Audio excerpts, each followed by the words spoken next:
All right. Hello, everyone. We are back once again. So this time, you see once again that we have an array of numbers.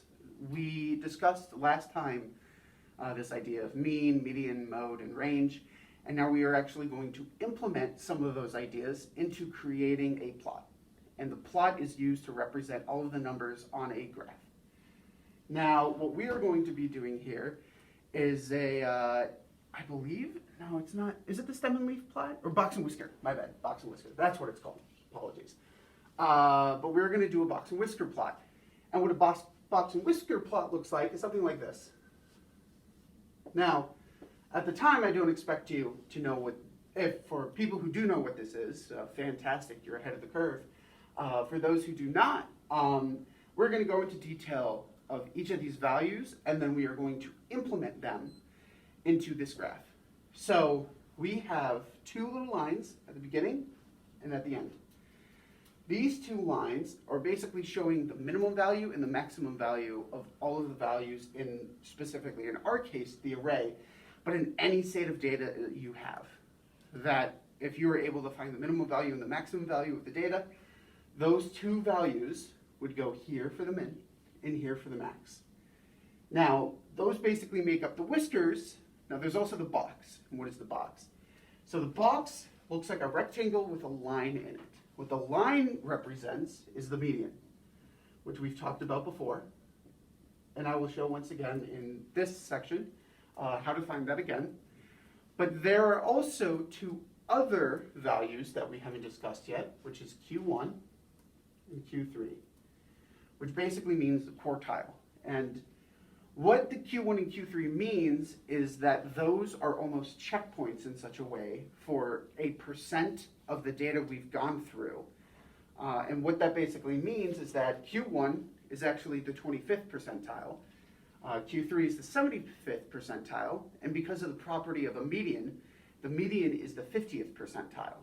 And so what we actually are able to see here is that what the box and whisker plot represents is that this data is 25%. This data is 25%. This data is also 25. And this last part is 25. And those parts are checked off by the Q1 and the Q3. And you can also find the Q1 and the Q3 the same way as you found the median, with just a slight add-on after you find the median. So before we go any deeper into this box and whisker plot, I'm going to show you how I would create one from this data here. So okay, we need to find the min and the max. Well, it's easy for this one, it's 1 and 21. And so if I would create, let's do something like this. 1, 2, 3, 4, 5, 6, 7, 8, 9, 10, 11, 12, 15, 14, 15, 16, 17, 18. Beautiful. So this would be 1, just going to say this is 21.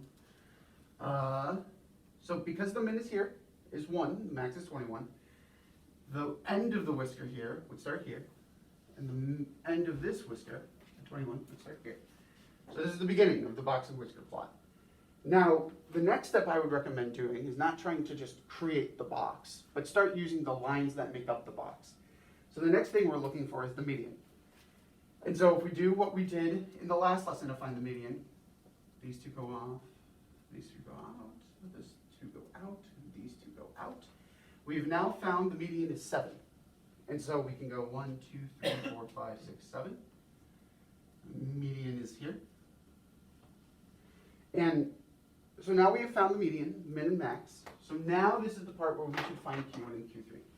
And finding Q1 and Q3, as I said before, is a lot like the median, but with one extra step.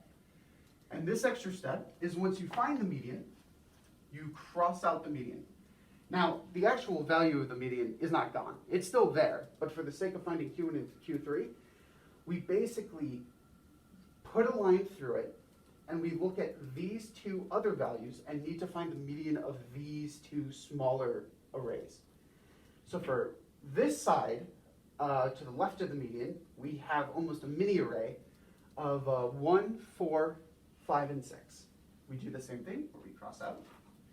We have two values, so we find the average of those, which 4 and 5 is 4.5. So Q1 is actually 4.5. Same thing on this end. 9, 21, 12 and 13 are the last two we have left. The average of that, 12.5. And that makes up Q3. So, okay, so we know Q1 is 4.5 and Q3 is 12.5. We put it on the graph here.